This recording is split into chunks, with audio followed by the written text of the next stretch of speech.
Hello everyone, Amos here. Just wanted to make a quick video to let you know that we'll be back with the classical mathematics teacher training program, and we're going to be offering it to parents and teachers. And I apologize, we had a break a few months ago. We moved to a new state in the US, and I've transitioned now fully into the Learning Institute for Excellence, which is the business that runs the classical mathematics program.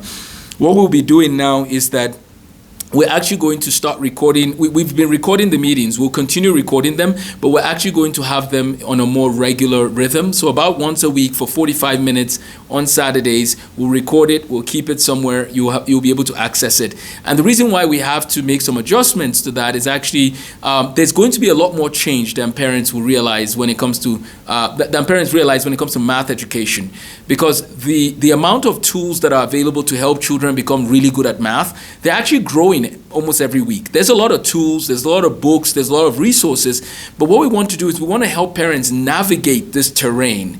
The best way to learn math is to actually go back to the 1700s, to go back to the days of Isaac Newton. That process of learning how they learned is going to take time to teach. And so we'll be spending time going through that. We're still planning to do a August 2027 Cambridge University program, God willing, so we'll get back to those discussions as well. If you have any questions, please do not hesitate to reach out. Just wanted to record a video again. I apologize that the communication wasn't coming. You'll hear more details here as we go. This Saturday, we're doing something different. We're actually combining a few of our workshops. We usually have a parent workshop, we have the classical mathematics workshop, and then we also have AI training that we offer. Well, this Saturday we're combining all of them in a program we call The Good, the Bad, and the Ugly of AI in Education, right? So what we're going to talk about is the reality is that first of all, there are many tools that have been around for a long time before AI that could help with math instruction. I believe in paper and pencil, paper and pen. That still needs to happen. But one of the problems in education before was that students will not always have enough examples, for example, to work out and understand an idea. Well, we have a lot of resources that can generate many examples. That's a luxury that we didn't have growing up, right? We would have maybe 5 examples and that was it. Now students can get as many examples, right? So again, the good, the bad, and the ugly. But we also know that there are students who are cheating the process. There are students who are not studying. There's a lot of problems that will happen with AI in education. There's no way around it.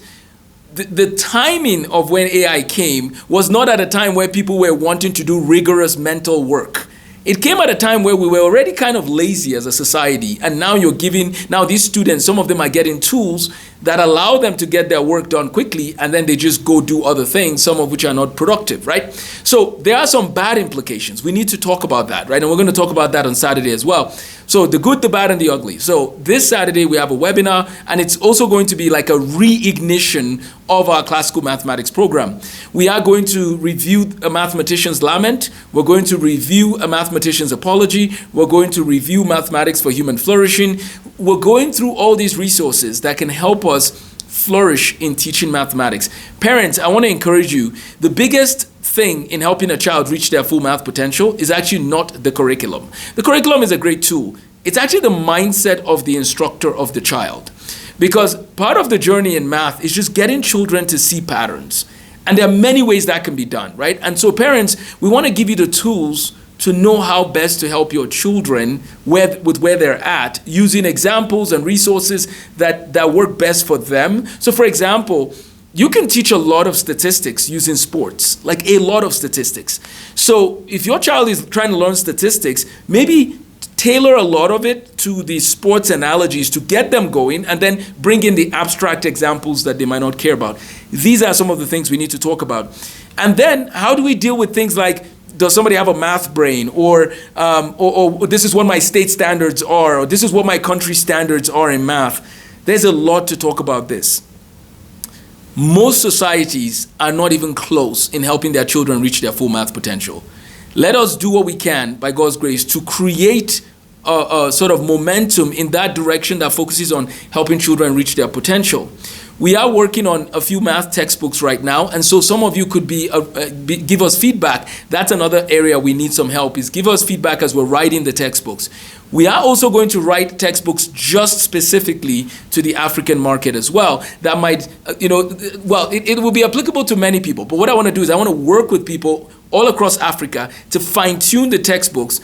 And for your country, you might want to start using the currency of your country in the textbook. That's fine. We can use the same foundational level writing and tweak it to your specific country. Use geographical details in your country. Use money specific to your country. Use specific details to the landscape of your country to talk about the area and perimeter. What are the sports that are very popular in your country? Let's use some of that information and then point people back to the original texts of people like Isaac Newton, Leonard Euler, Carl Friedrich Gauss, Euclid. We can do all of that. There's a lot of exciting things. I'm sorry I went on a tangent, but the point is, there's going to be a lot more collaboration, and then what I would love to see is that we invest heavily in math education in Africa, heavily, starting with classical schools, homeschool families, and then expanding that out, and maybe, just maybe, we'll be able to recreate the moments of, remember Euclid of Alexandria, right? Remember, it's like interesting. Okay, there was a time where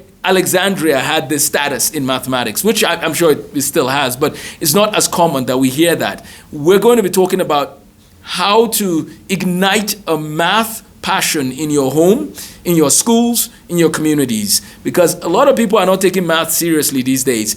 And I think that let's demonstrate that through this community we're building of classical educators. Let's demonstrate what is possible in helping as many children as possible to agree with this statement: I love math.